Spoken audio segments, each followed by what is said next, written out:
Las estadísticas en Estados Unidos muestran que los padres son responsables por el 45.3% de los casos de abuso infantil. La Interpol condujo un estudio en el que detectó que había 70 países conectados.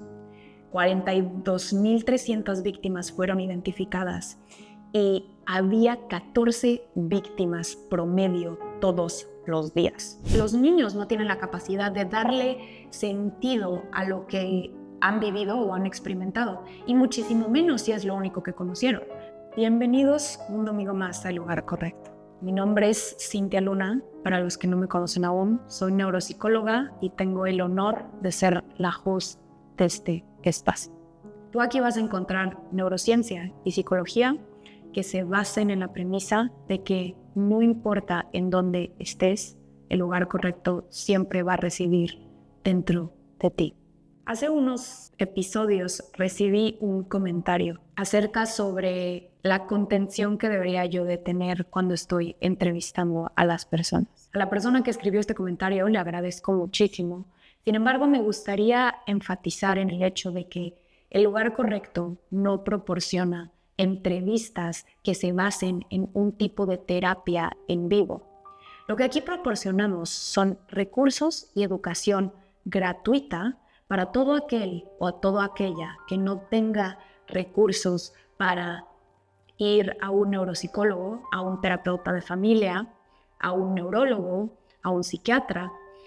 Y lo que queremos sembrar dentro del lugar correcto es la capacidad para tomar autonomía sobre nuestras vidas en base a la educación, para educarnos y tomar nuestros problemas en nuestras propias manos. Mientras más educados estemos, más cambio vamos a poder generar. Y yo creo firmemente que a nadie le va a importar tu bienestar muchísimo más que a ti mismo o a ti misma. Es por eso que tenemos que tomar la educación en nuestras manos.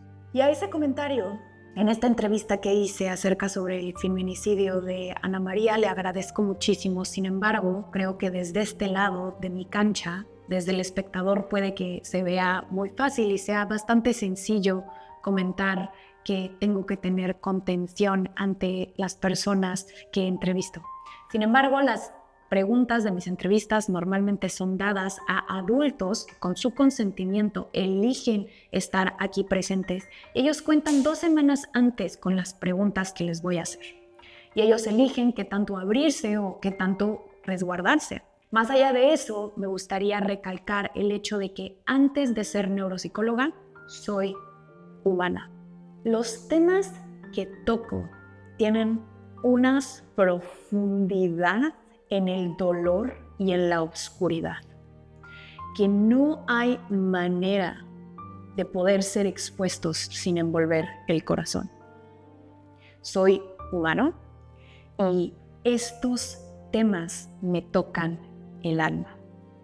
Cada uno de los episodios los hago con mi espíritu, con mi mente y con mi corazón en la investigación que hago. Y hoy no es la excepción. Vamos a tocar un tema en el que tuve que envolver mi corazón para poder exponer.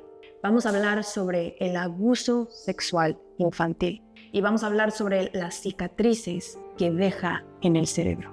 Este es un tema que mientras lo estaba investigando me rompió el alma.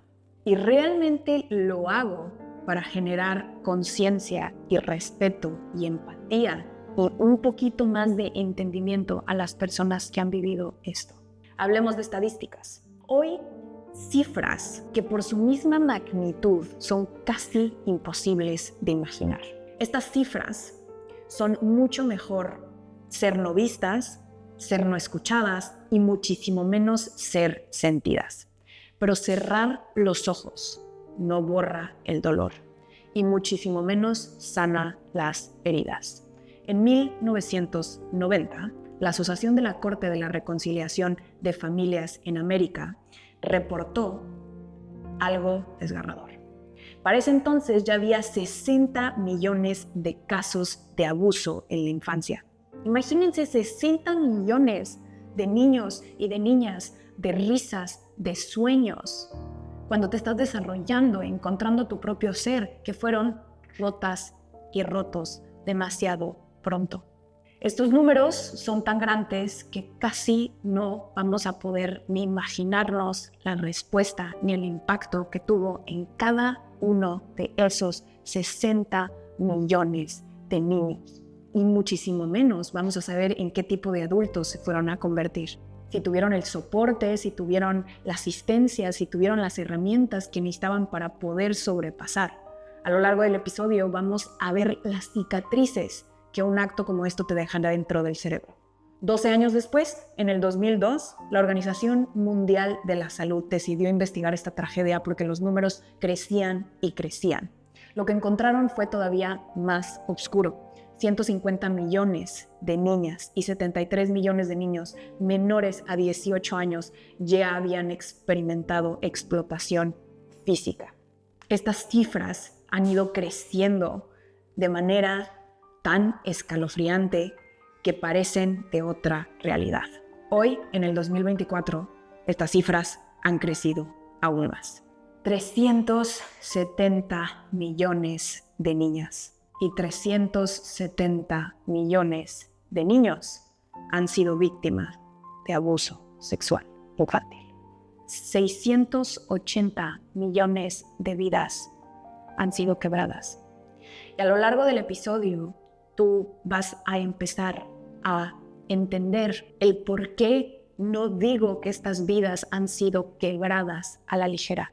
Hay marcas y cicatrices en nuestro cerebro que van a marcar la pauta para nuestro comportamiento, para cómo nos relacionamos, para cómo vemos a el mundo. Y ponerle neuroplasticidad en movimiento para cambiar esos patrones de pensamiento que se te implantaron en tu psique después de haber vivido algo así, es casi un milagro. La Interpol condujo un estudio en el que detectó que había 70 países conectados. 42.300 víctimas fueron identificadas y había 14 víctimas promedio todos los días. Estamos hablando de videos para adultos que utilizaban niños dentro de estos mismos videos. Únicamente 18.300 delincuentes fueron identificados. Lo más grave de este estudio que condujo la Interpol es que encontró cosas bastante dolorosas. Y yo lo sé que es bastante incómodo este tema, pero les ruego que se queden conmigo. A lo mejor ya hay alguien dentro de su círculo cercano que experimentó algo por el estilo, que sigue sin poder decirlo, y vamos a hablar porque muchas veces no podemos comunicar esto ni tenemos una narrativa coherente acerca de los hechos. Pero puede que alguien cerca de ti haya experimentado eso y que el que no puedas identificar las señales de este comportamiento simplemente profundiza el dolor para las víctimas. Y haz de cuenta que las entierra como si siguieran sin ser vistas, sin ser cuidadas, sin ser protegidas. Este estudio de la Interpol identificó que cuanto más joven era una víctima, más grave era el tipo de abuso. El 84% de las imágenes contenía actividad física explícita. Más de 60% de las víctimas no identificadas eran preadolescentes, niños y hasta bebés de 1 y 2 años. El 65% de las víctimas identificadas eran niñas. Y las imágenes de abuso más grave normalmente se conducían en niños. El 92% de los agresores eran hombres. Este tema incomoda muchísimo y lo entiendo profundamente, porque al yo ver estas cifras no era algo que me encantara, pero hablar de esto remueve muchísimas fibras que muchos preferirían dejar inquietas y dejar sin tocar. Pero el silencio, repito, no ayuda a sanar. Y estas cifras nos gritan que ya es hora de una conversación profunda, de un análisis sincero con evidencia científica y real. Para el final del episodio te habrás ido con una definición clara sobre lo que es un abuso físico infantil, asimismo como los cambios neurológicos que vive un cerebro en desarrollo cuando lo experimenta. Vamos también a explorar estos cambios neurológicos y la evidencia científica y cómo se relaciona a el caso que vimos expuesto en la serie que ha sido bastante popular en las últimas semanas de los hermanos Menéndez. Asimismo, este episodio espero que te dé y te haga entender la importancia de la empatía y de la compasión al analizar casos de abuso, evitando juicios simplistas y comprendiendo el contexto complejo detrás de las reacciones de las víctimas. Cada víctima es única y cómo le afecta a cada uno de ellos va a ser muy diferente. Pero, ¿qué es exactamente el abuso físico infantil? Este tipo de abuso se define como cualquier actividad con un niño menor de edad, cuyo propósito sea satisfacer las necesidades o los deseos sexuales de o un adulto o un adolescente significativamente mayor a el niño. Se escuchan muchísimos casos en los que hay adolescentes de 17 años y están en contacto con niños de 12 años y muchísimos de los casos se revuelven alrededor de estos temas. Y ha sido un gran punto de debate de decir, bueno, pues es que el de 17 años no era adulto, pero el desarrollo neurológico que uno tiene a los 17 años es muy diferente. La neurobiología de una persona de 13 años es muy diferente a la de una persona de 17 años. Me encantaría saber su opinión, ustedes qué opinan, aun cuando hay un adolescente que ya está raspando la mayoría de edad en muchos de los países, si debería de ser visto como culpable o como el responsable del daño hecho a una persona que es significativamente menor a él. ¿Cuáles son las actividades que incluye este abuso físico? Contacto físico inapropiado en áreas íntimas de los bebitos, las bebitas, los niños y las niñas. Forzar a un niño o a una niña a observar partes del cuerpo de otras personas, específicamente adultos, exponerlo o exponerla a contenido explícito en video para adultos y algo que se le conoce como grooming. Y esta es una manipulación gradual para ganarse la confianza y después actuar de manera inapropiada con los niños. Las estadísticas en Estados Unidos muestran que los padres son responsables por el 45.3% de los casos de abuso infantil. Otros familiares y cuidadores como parientes o proveedores de cuidado, pueden ser nanas o personas que están alrededor de la casa, también figuran entre los agresores. La mayoría de los perpetradores tienen 20 y 39 años y la tasa de abuso es 1.7 por cada 1,000 niñas y 0.4 por cada 1,000 niños. Pero estos fueron números y fue muchísimo tiempo hablando sobre las estadísticas como para que más o menos nos demos una idea de que es altamente probable que tengamos a una persona a nuestro alrededor que haya experimentado algo similar. Pero hablemos un poquito sobre comportamientos. ¿Cómo se puede ver en el comportamiento de una persona si experimentó abuso físico infantil o no lo hizo? Aquí han habido correlaciones entre el comportamiento y la experiencia de haber sido abusado cuando eres niño. No necesariamente significa que si te comportas así es porque fuiste abusado, pero que puede ser una de las razones por las cuales te comportas así. En los niños se pueden observar bastantes comportamientos que llegan a generar y sembrar una duda. Su rendimiento en la escuela comienza a bajar. Se les ve ansiedad. Normalmente los niños de 5, 6, 7 añitos, 8 añitos no deberían de realmente estar experimentando ansiedad, ya que apenas están desarrollando sus músculos neuronales, sus hemisferios neuronales para percibir, para interpretar y para darle significado a las emociones. Ellos experimentan a lo mejor cosas nuevas todos los días y el cerebro de un niño está en cambio constantemente. Sin embargo, no es muy común ver a los niños expresar ansiedad como los adultos le expresan, ¿no? La ruminación en pensamientos, todo eso no es apto para un niño. ¿Por qué? Porque si nos ponemos a pensar en el desarrollo cognitivo de un niño, por lo general, apenas está descubriendo el mundo. Entonces, por ejemplo, a los 4 o 5 años empiezan a desarrollar un sentido por el enojo y entonces los niños empiezan a entender que se pueden enojar y normalmente es en la edad en la que pegan, corren, gritan y son los padres y las madres responsables por enseñarles el buen manejo del enojo. Si nada más se le calla y se le dice no te puedes enojar, aquí no hacemos eso. Los niños no saben y no experimentan lo que es expresar un enojo sano, cuando realmente el enojo lo único que les viene a decir es quiero ser tratado de mejor manera en el entorno. Muchas veces el enojo se inhibe cuando estás siendo menospreciado o cuando estés siendo infravalorado. Si no has visto el episodio del enojo, te invito a que lo vayas a ver porque el enojo tiene muchísimas cosas positivas y muchísimo menos cosas de las connotaciones negativas que se les da en el día al día. Pero además de eso, realmente se pueden reflejar muchísimos comportamientos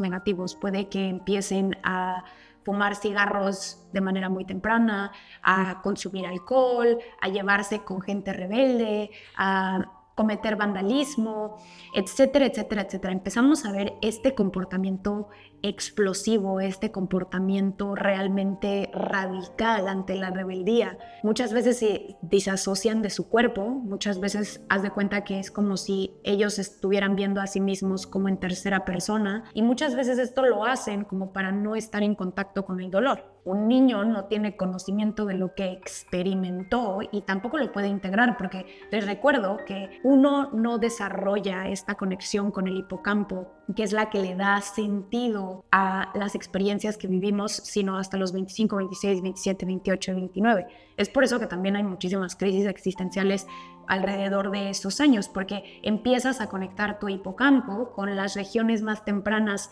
emocionales, como lo que es la amígdala, y entonces empiezas a hacerle sentido a tu historia de vida y a lo que has vivido hasta ese momento. Entonces, los niños no tienen la capacidad de darle sentido a lo que han vivido o han experimentado, y muchísimo menos si es lo único que conocieron. Como ya vieron, el 45.3% de los casos son los familiares los que son responsables por el abuso a un niño. Entonces, si es tu cuidador o tu cuidadora la que realmente te trae al mundo y es la que también te hace daño, pero al mismo tiempo también te cuida y también te prepara comida y también hace otras cosas que te dan a entender como si te amara, pues hay una confusión extrema. Entonces, además de no poderle dar sentido y no entender lo que estaba pasando, porque los niños no saben lo que es hasta ya después en su vida, después de ver los impactos negativos, bueno, pues les genera muchísima confusión. Además de eso, podemos ver problemas de VIH en los niños. Leí un artículo en la preparación para este episodio que realmente ayuda muchísimo para identificar señales tempranas de herpes y de otras cosas dentro del cuerpo que se pueden ver en las boquitas de los niños, en los genitales, y se los voy a dejar en la cajita de abajo de este episodio porque creo que yo como madre, futura madre, me encantaría estar súper informada para poder estar preparada para cualquier cosa. No sé en qué mundo vayan a vivir mis hijos en 5 o 6 años, entonces yo como madre, la verdad es que son cosas que a mí me interesa muchísimo saber simplemente para poder proporcionarles el mejor cuidado que pueda. Otra cosa que se ve muchísimo es que se escapan de sus casas, entonces normalmente se van, sobre todo si el entorno en la casa en la que viven es uno de muchísima violencia, de donde hay alcoholismo, de donde realmente tampoco se les ve, normalmente optan por irse de sus casas. Se les ve un tipo de apatía, un tipo de falta de esperanza y viven con esta anedonia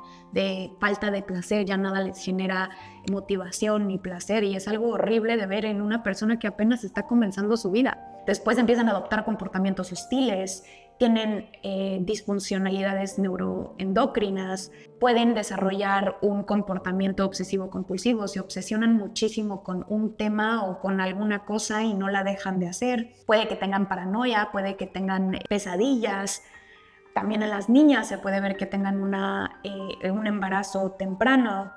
Muchas veces ya en temprana edad ya se le ven los síntomas de estrés postraumático. No pueden dormir, tienen migrañas, a lo mejor y les duele algo del cuerpo, somatizan y de repente se enferman a cada rato. En fin, los comportamientos que podemos ver en los niños son realmente bastante tangibles. Si alguna persona está experimentando esto, niño o niña, adolescente o jovencita, ¿no? No es normal.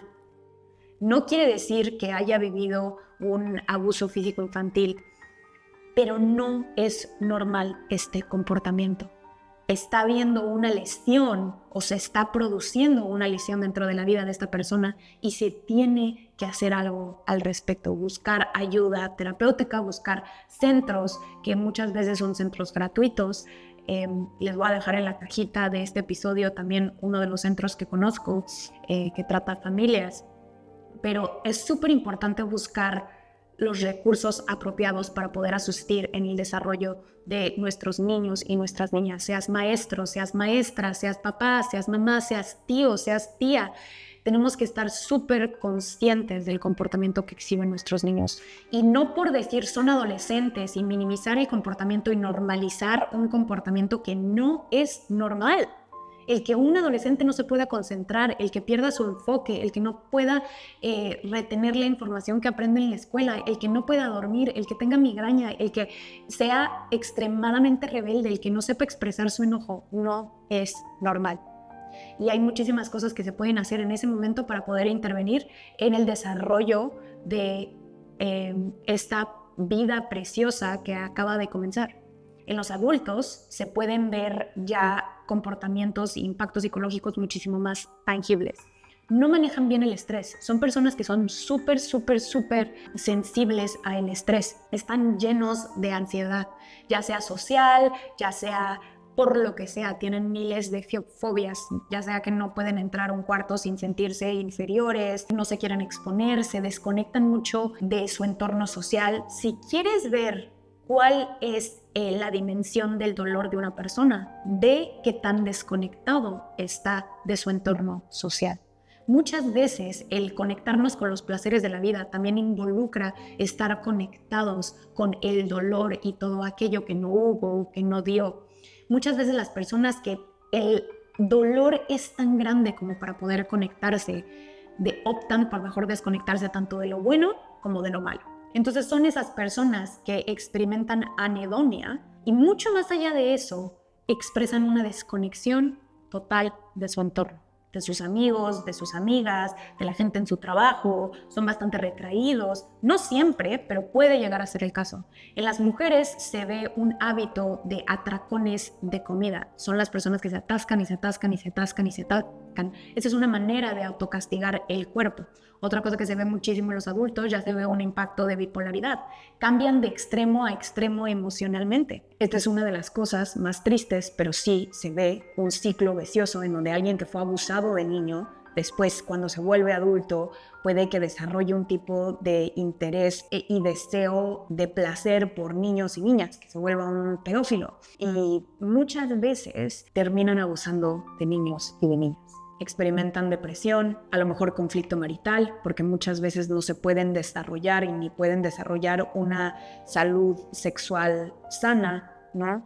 Y muchas veces no se pueden compartir ya con otra persona porque los cambios neurológicos son graves y son los que vamos a ir desglosando dentro de este episodio. La manera en la que podemos ver estos cambios de comportamiento son infinitas. Tengo una tabla literalmente diciendo todo lo que pude encontrar, el porcentaje de casos que habían expresado ese comportamiento, ya sea psicológico o ya sea físico, algo físico que hayan experimentado. Se los voy a dejar en la cajita de este episodio. Ustedes van a poder encontrar gratuitamente esta tabla para que tengan nada más en conciencia qué porcentaje de las personas que han experimentado abuso sexual infantil también expusieron ese comportamiento. Pero bueno, una de las cosas que se ven muchos adultos, que no necesariamente viene de el haber experimentado abuso sexual infantil, pero sí viene de haber experimentado negligencia cuando eras niño. En unas semanas tenemos una persona experta en la negligencia infantil.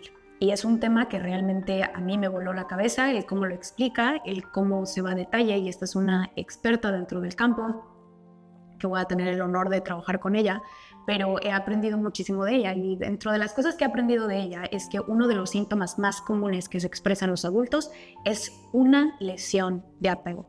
Esta lesión de apego normalmente no está realmente, no se ve, es algo casi invisible, sin embargo, pero viene mucho de esta incapacidad de poder relacionarnos relacionarnos.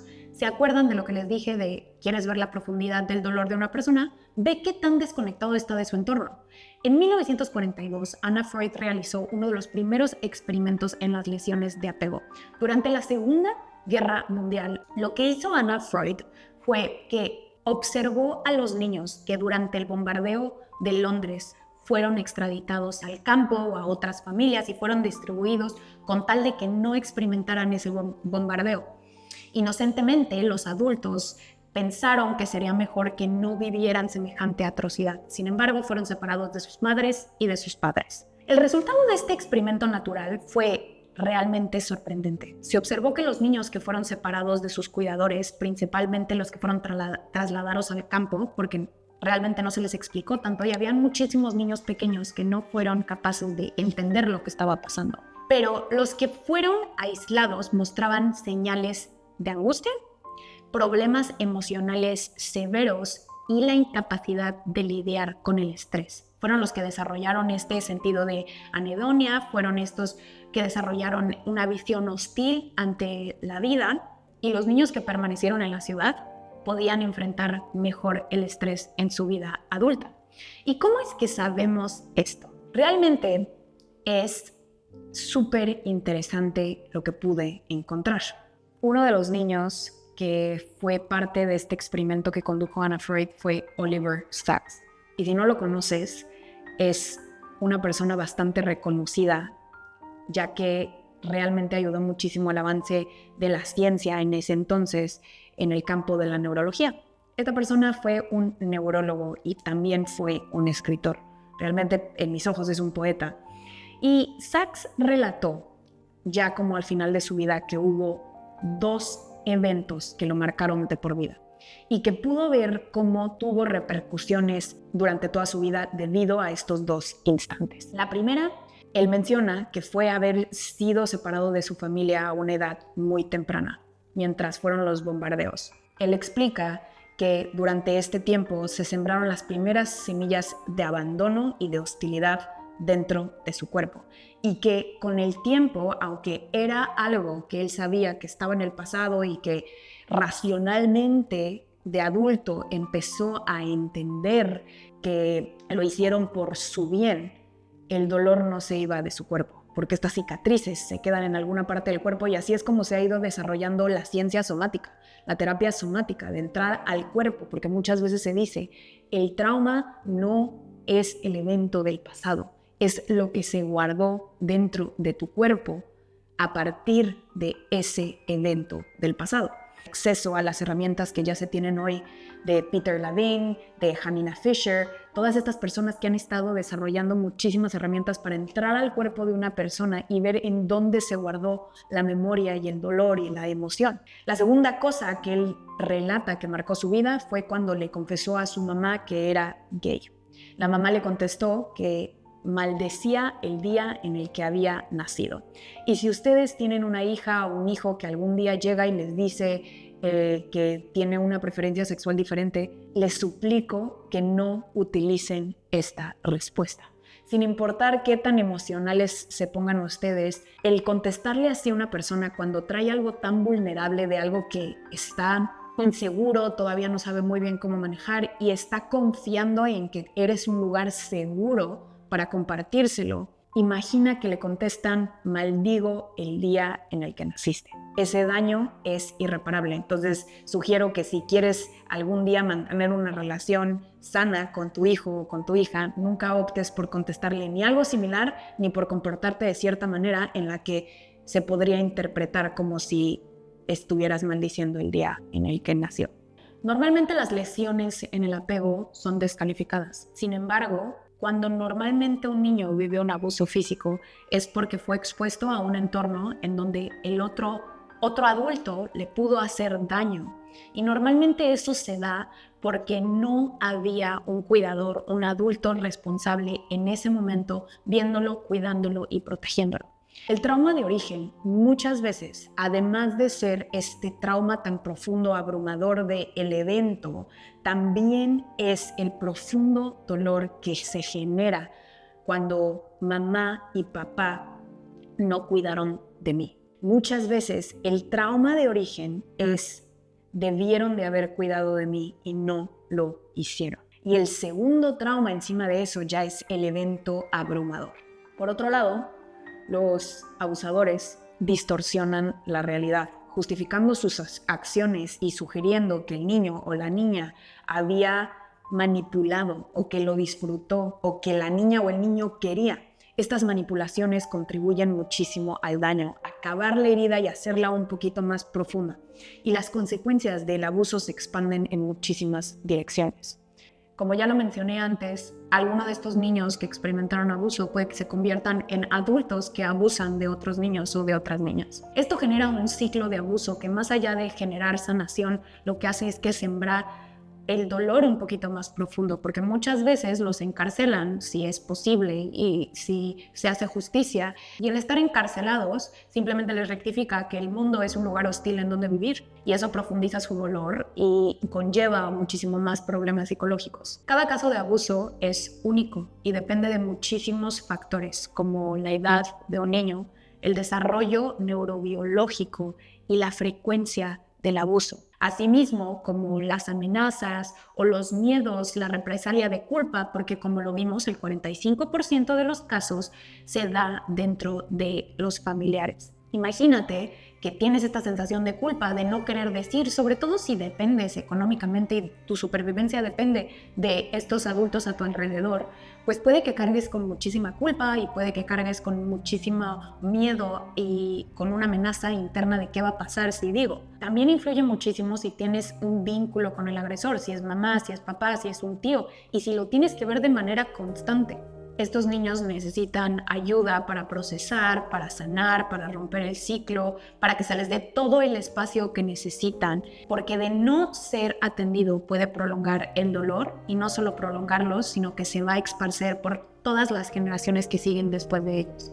A continuación, vamos a ver los cambios neurológicos y cómo se expresan en el comportamiento. A continuación, en pantalla, ustedes van a ver imágenes de cerebros. Este estudio comparó a personas que habían experimentado abuso infantil con personas que no habían experimentado abuso infantil y empezaron a medir sus niveles de oxigenación dentro del cerebro para encontrar qué regiones estaban más activas en las personas que habían sufrido de abuso o menos activas en las personas que no habían sufrido de abuso, como para ver si podían encontrar alguna diferencia. Lo que hicieron dentro de este estudio es que hicieron una prueba de estrés MEST. Entonces les ponían problemas matemáticos y los ponían bajo estrés, contrarreloj. Y mientras los ponían bajo estrés y contrarreloj, les hacían comentarios negativos como: ya te tardaste mucho, creo que eso está mal. Y empezaron a implementar comentarios negativos para ver cómo su cerebro reaccionaba a ello. Lo que encontraron era bastante obvio. Las personas que habían experimentado abuso infantil mostraban niveles muchísimo más altos de cortisol y estrés, y una activación muchísimo más intensa en áreas relacionadas con el manejo de las emociones. Un ejemplo de ello es la corteza prefrontal dorsolateral y la ínsula. Por otro lado, la corteza prefrontal ventromedial, que ayuda a calmar las emociones, estaba muchísimo menos activa. Estos resultados sugieren que el trauma temprano de abuso en una persona hace que una persona sea más susceptible al estrés. Es muy fácil de entender aquí en esta foto que les voy a poner en pantalla. Pueden ver ustedes que estos dos cerebros, lo azulito que van a ver en la pantalla es menos activación, mientras que lo rojo es una activación muchísimo más intensa. Y se puede ver cómo en las personas que no habían experimentado abuso tienen una activación más distribuida y más unificada dentro de todo el cerebro, mientras que las personas que habían sufrido de abuso tienen más activación únicamente en una región, sin estar balanceado con, por ejemplo, el lóbulo parafrontal, que nos ayuda. Es esta parte del cerebro que es como si fuera el adulto que llevamos. Yo siempre digo, hay 3 cerebros dentro de nosotros: el intestino, la corteza prefrontal y el cerebelo, que automatiza todos nuestros movimientos. Pero la corteza prefrontal yo lo veo como si fuera otro cerebro, porque digo, este es el adulto dentro de nosotros, el que toma las decisiones racionales, el que nos ayuda a calmar las emociones más intensas, el que nos ayuda a planificar, a tomar acción, a lograr metas. Y aquí se puede ver cómo ellos experimentaban menos activación en esas partes y experimentaban muchísimo más activación, por ejemplo, en la amígdala, en el eje hipotalámico suprarrenal. Vamos a estar desglosando todas estas áreas con ayuda de la serie de monstruos, Los Hermanos Menéndez, en Netflix, que está siendo bastante popular. ¿Por qué elegí esta serie?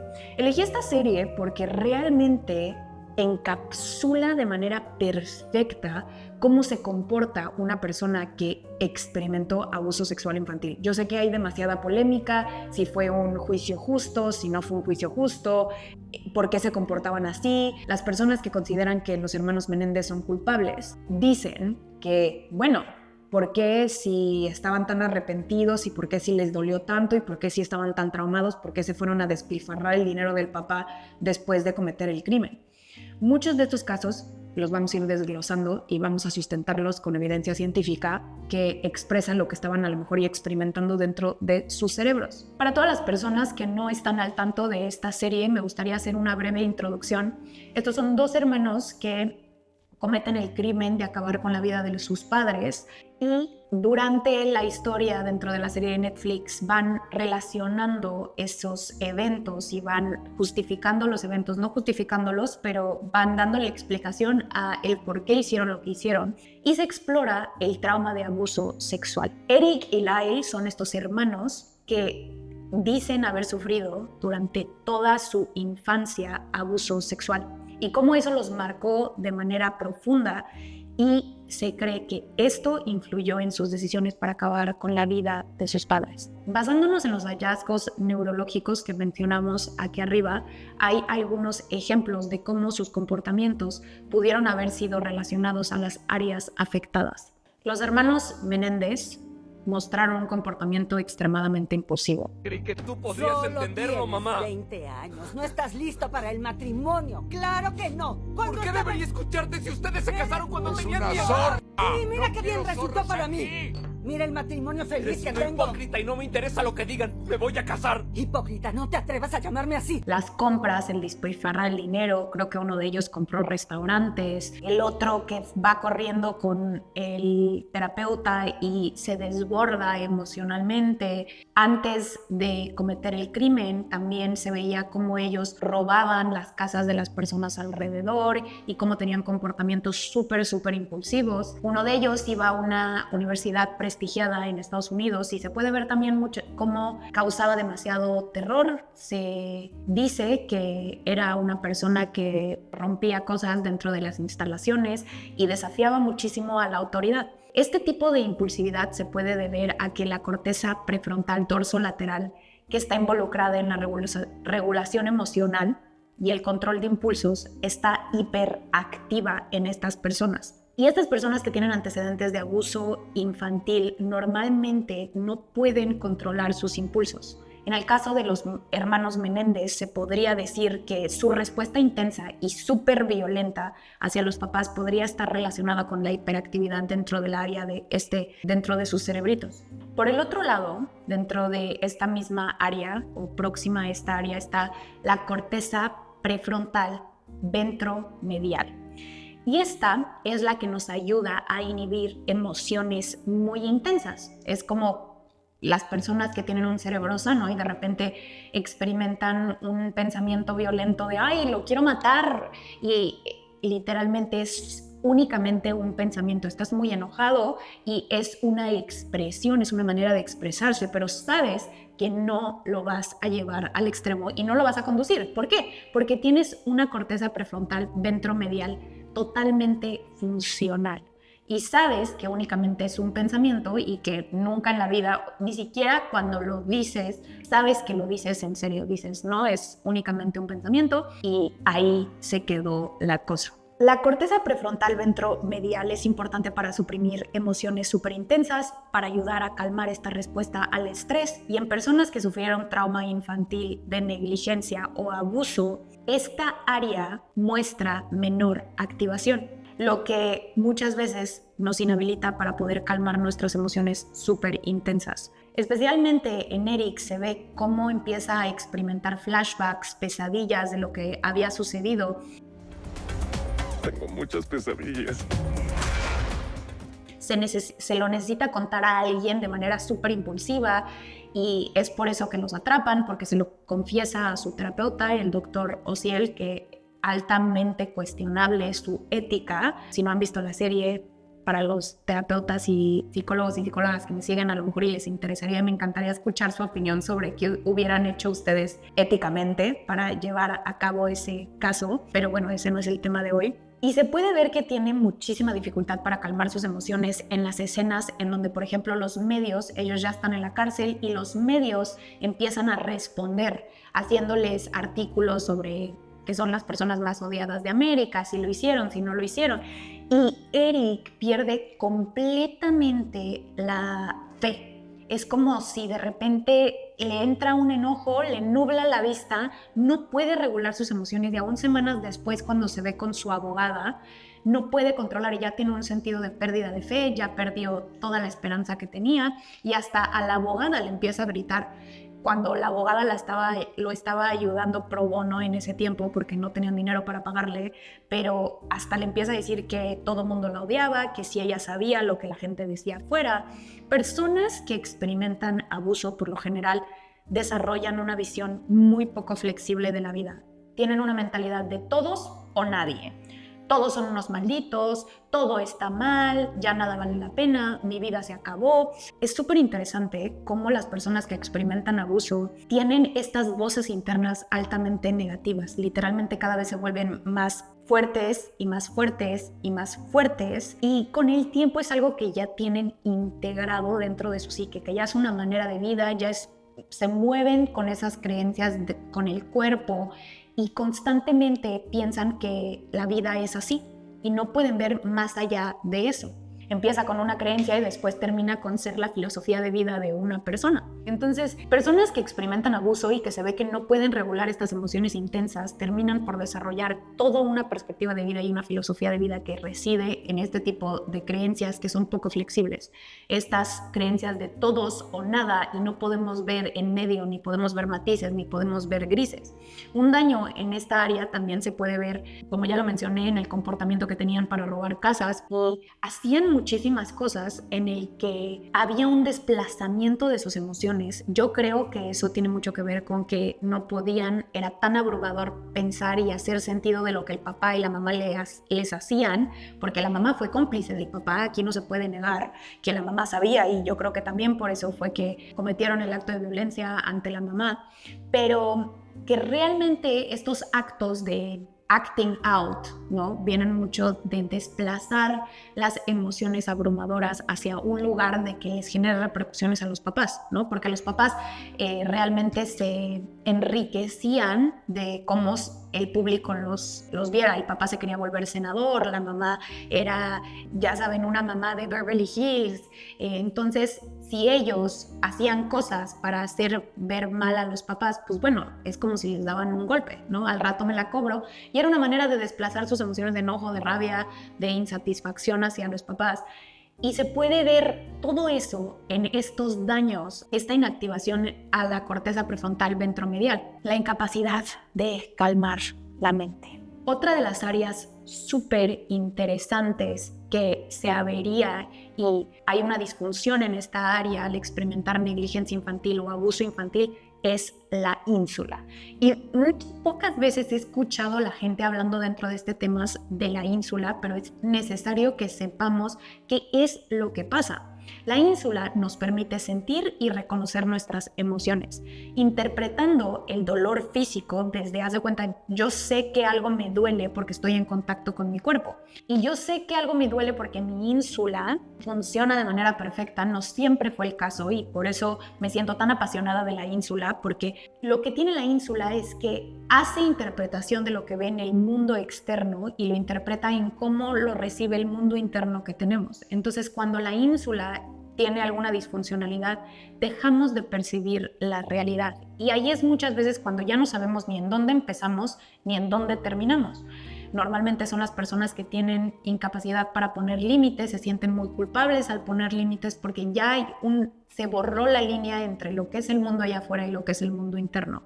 Entonces, esta parte de nuestro cerebrito es la que nos ayuda a formar autoconciencia y darle sentido a lo que estamos viviendo en el mundo exterior y cómo lo recibimos en el mundo interior y cómo se siente dentro de nuestros cuerpecitos. Esta parte del cerebro también nos da la capacidad de distinguir entre lo que es seguro y lo que es una amenaza. Y cualquier cosa que se muestre, o sea, cualquier disfuncionalidad que se muestre dentro de esta área, realmente nos pone muy susceptibles. Entonces, muchas veces son las personas que, como ya lo dije, son inflexibles en su pensamiento, pero que muchas veces, haz de cuenta que son esas personas que todo el mundo los viene a hacer daño, todo el mundo les viene a hacer daño y no pueden identificar lo que es seguro y lo que es una amenaza, porque de repente unificaron este pensamiento de que hubo una amenaza que realmente sí fue una amenaza de alguien en el que confiaron y eso distorsiona toda la percepción de la realidad de la persona y una disfuncionalidad en la ínsula. Bueno, creo que debo preguntar. ¿Recuerdas cuándo empezó? Sí. Bueno, siento que así fue desde siempre. Siempre le tuve miedo. Eric y Lyle evidentemente muestran muchísimo su incapacidad para poder identificar lo que es real y lo que no es real. Eric no recordaba la manera tangible, de manera súper tangible, el abuso que había vivido por parte de su hermano. Como ya lo mencionamos, personas que experimentan abuso normalmente se convierten en personas que abusan. Esto es un ciclo que se ve con demasiada frecuencia dentro del campo. Entonces, los niños, cuando llegan las abogadas, los adolescentes, los jóvenes, porque ya no eran niños en ese tiempo, se mostraban con una incapacidad de relatar una narrativa coherente. Tenían como memorias muy, muy fragmentadas y esto también es un derivado del trauma o el estrés postraumático, la negligencia infantil, el abuso infantil, sea físico o sea psicológico, pero muchas veces es como si la emoción fuera tan abrumadora que se fragmenta la memoria. Entonces no puedes hacer sentido de una manera coherente a la narrativa que tienes, no hay cronología en tu historia. La incapacidad de Eric para darle orden a los hechos que había vivido, cuando de repente las abogadas pasaban horas y horas y horas con él ahí sentado, pero era porque no podía identificar lo que era real y lo que no era real. Entonces siempre decía cosas diferentes. Evidentemente, mientras más expresaba y mientras más seguro se sentía con su abogada, empezó a expresar más y ya decían las cosas que habían vivido. Además de fragmentarse las memorias y no poder decir una narrativa de manera coherente, también se fragmenta el sentido del ser. Y ahí es en lo que me refiero, en el que ya no sé ni en dónde empiezo, ni en dónde termino, ni qué es real, ni qué no es real. Aparte de que había muchísima confusión por el amor que se tenían de hermanos, el amor que le tenían a sus padres. Aparte, al principio, cuando recién llegan a la cárcel, se ve que los jóvenes están súper confundidos, ya que ni siquiera querían decir que su papá había abusado de ellos, porque es un tema súper complejo. Amaban a su mamá y amaban a su papá, y era lo único que conocían. De hecho, varias partes en la serie se ve cómo ellos, de adolescentes y preadolescentes, cuestionaban oye, ¿esto es normal? El papá, le decían a sus amigos, ¿tu papá también te hace eso? Porque ellos ya no, como era lo único que conocían, pues era lo único que sabían y ellos pensaban que era normal, pero se veía muchísimo miedo a enfrentar, a decirlo en voz alta, porque el decirlo en voz alta significa que fue real el abuso que viviste y que alguien que aparentemente te amó con todo el alma no pudo cuidar de ti. Entonces, el decirlo en voz alta realmente únicamente se puede hacer en un lugar seguro, y sobre todo si creciste con mamá y papá que te decían que eras una basura, que nunca hacías nada bien, pues es claro que dudes y que pienses que tú solito tienes la responsabilidad de todo, que es lo que aquí se ve con Eric. Aquí este ejemplo nos enseña algo perfecto. Dos emociones pueden coexistir al mismo tiempo, y así como podía existir el amor de Eric hacia sus padres porque lo trajeron al mundo, también podía existir el odio simultáneamente por el daño que le habían hecho. Y que muchas veces no nos permitimos decir el daño que nos hacen porque tenemos miedo y estamos muy confundidos y no, es que yo lo amo. Y es una manera muy blanco o muy negro de pensar las cosas sin entender que los seres humanos podemos experimentar dos emociones de manera simultánea. Otra cosa bastante interesante que pudo haber sido por una disfuncionalidad en una parte del cerebro que se le conoce como el eje hipotalámico suprarrenal, que es esta parte de nuestro cerebrito que emite cortisol y nos prepara para la acción. El estrés no es malo, todos necesitamos tantito cortisol y tantito estrés como para poder movernos, para generar cosas nuevas. Es como este sentido de rush y adrenalina, pero el estrés crónico y la estimulación de estrés de manera constante a largo plazo genera muchísimas disfuncionalidades. Una de esas disfuncionalidades reside en el eje hipotalámico suprarrenal. La caída de pelo de Lyle puede llegar a haber sido por la sobreestimulación de cortisol dentro del eje hipotalámico suprarrenal. Puede que haya habido una activación constante y esta área, cuando sufre una disfuncionalidad, como que ya ni siquiera sabes qué es una amenaza y qué no es una amenaza, entonces te prepara para la acción y emite cortisol, y por eso en muchos de los casos y de los comportamientos que vimos era una incapacidad para manejar el estrés. Se ve que personas que sufren de negligencia y abuso no pueden manejar el estrés muy bien y no les va bien en situaciones en donde se les induce estrés. Pierden las llaves del coche y es el fin del mundo, o no les está contestando a alguien y tienen una deadline para mañana y es el fin del mundo. Este tipo de cosas es porque hay una disfuncionalidad en esta área del cerebro y entonces sufren de activaciones constantes. El nivel alto de cortisol interrumpió el ciclo natural del cabello de Lyle, porque aparte estaba súper joven como para perder cabello, causando que poco a poco se le fuera adelgazando y se cayera más de lo normal. La pérdida de cabello de Lyle era muchísimo más que una descripción física de Lyle. Era un joven y esa pérdida de cabello era una señal de la lucha interna que él estaba viviendo. Era una marca en su cuerpo que todos podíamos ver del trauma que vivía todos los días. Otra área bastante interesante que se pudo encontrar que había una inhibición en esta área en personas que habían sufrido de abuso es el área de Broca's. Esta está ubicada en el lóbulo frontal del cerebro y es clave para poder producir lenguaje. Es el centro que nos permite expresar nuestras ideas, nuestros sentimientos. Sin embargo, el estrés extremo normalmente inhibe esta área. Es como si realmente se redujera la activación y no tienes acceso a esta área. ¿Por qué? Porque tu cerebro, cuando entra en estrés, la prioridad es supervivencia y entonces haz de cuenta que deja a un lado el poder expresar las ideas y el poder comunicarte. Sobrevalora la supervivencia a el que le expliques a alguien lo que está pasando. Eric. En el juicio se observa como Eric Menéndez y Lyle no pueden expresar muy bien lo que les había pasado. No pueden comunicar su historia de manera clara y se puede ver que fue bastante injusto el cómo los exponen a ese segundo juicio. Había muchísimo estrés, el abogado del Estado era muchísimo más duro que la otra persona en el primer juicio y tenían una dificultad inmensa para poder expresar sus ideas claras.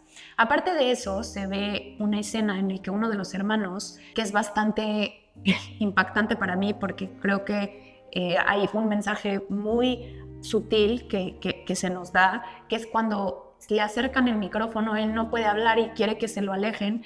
El micrófono tenía la forma de un genital de hombre y para él era como una respuesta y ahí vemos la respuesta clarísima de estrés postraumático, de que no se quería acercar y entonces le pone súper nervioso. Imagínense que estás teniendo una activación en el eje hipotalámico suprarrenal. Empiezas a estimular cortisol, estás en un juicio, estás expuesto al micrófono que te recuerda y te activa estas memorias del pasado. Es obvio que las cantidades altas de cortisol van a inhibir tu área de Broca's y es por eso que no puedes muchas veces comunicar tu historia.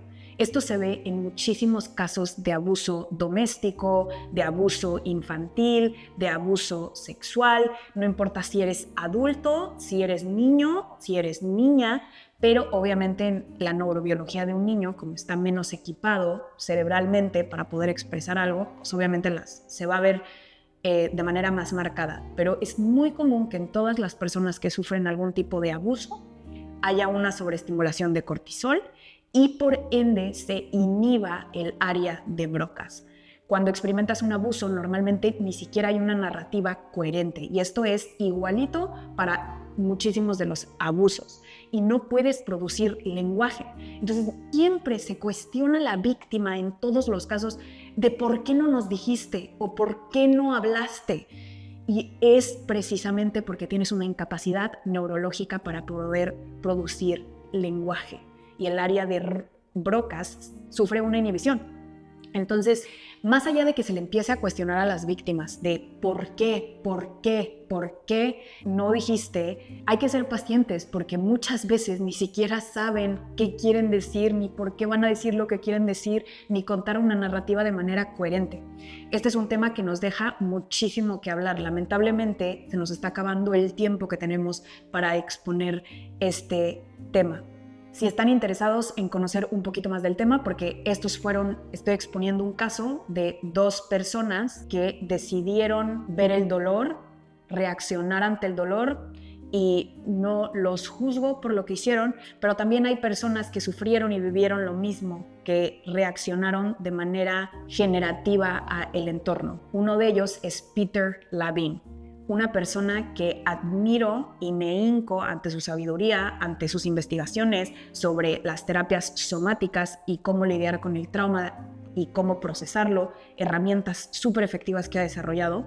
Si ustedes están interesados en saber la historia de Peter Levine, que vivió algo así y que tuvo un resultado diferente por cómo lo manejó, porque es una persona ahorita pionera en este campo del trauma, sobre todo del abuso sexual, me pueden seguir en mi Patreon. Tenemos diferentes membresías. Ustedes pueden tener acceso a un poquito más de contacto conmigo si así lo desean, o un poquito menos de contacto, pero ahí está la información. Vayan al link abajo si están interesados en saber muchísimo más acerca de este tema, porque la información podría yo hablar horas de este tema, porque es algo que realmente me toca fibras muy sensibles y de algo que me siento muy apasionada. En 1990 estábamos apenas en la prehistoria cuando hablamos de trauma. Había muy poca evidencia científica, que es cuando este caso se lleva a cabo, el de los hermanos Menéndez. Entonces la ciencia aún no contaba con los recursos y el conocimiento necesario para poder asistir y comprender el trauma que Eric y Lyle habían experimentado. No pudimos asistirlos, creo que el sistema le falló de muchísimas maneras, y probablemente los efectos que vivieron y siguen viviendo estén marcados en su cerebro y les hayan dejado una cicatriz grande. Por eso, hoy más que nunca, hoy que sí tenemos las herramientas, hoy que sí tenemos acceso a Google Scholar, hoy que sí tenemos acceso a escuchar estos episodios, el compartir, el dar información es crucial, porque esto nos puede servir como una llamada de atención a la compasión y a la paciencia para entender el impacto de estas heridas. Sin embargo, no podemos olvidar que no podemos romantizar ningún tipo de violencia. Ni la violencia que Eric y Lyle emitieron en sus padres, ni la violencia que sus padres emitieron en ellos. Ningún tipo de violencia es justificable. Cada acto de violencia deja una huella, y es nuestra responsabilidad no solo entender esas huellas, sino también educarnos para poder prevenir esas cicatrices en el cerebro. La educación, vuelvo a repetir, es nuestra mejor herramienta. En un mundo en donde muchas instituciones no se dan abasto y no respaldan adecuadamente a las víctimas, muchos casos se quedan impunes. Como adultos, tenemos la responsabilidad de estar súper cerca de los niños y de las niñas para notar los cambios, aunque sean más sutiles. Es nuestra responsabilidad construir un lugar seguro para que ellos se puedan expresar. Solo así vamos a poder actuar a tiempo, proteger a víctimas y proteger las vidas y las mentes de las generaciones que vienen. Muchísimas gracias por escucharme. Si llegaste hasta el final del episodio, te mando un abrazo enorme. Lamento mucho haberte incomodado con estos temas tan oscuros, pero creo que el mundo necesita de ti y necesita que compartas, necesita de un corazón bonito como el tuyo que nos ayude a tomar acción para prevenir que más personas sufran. Nos vemos en el próximo episodio.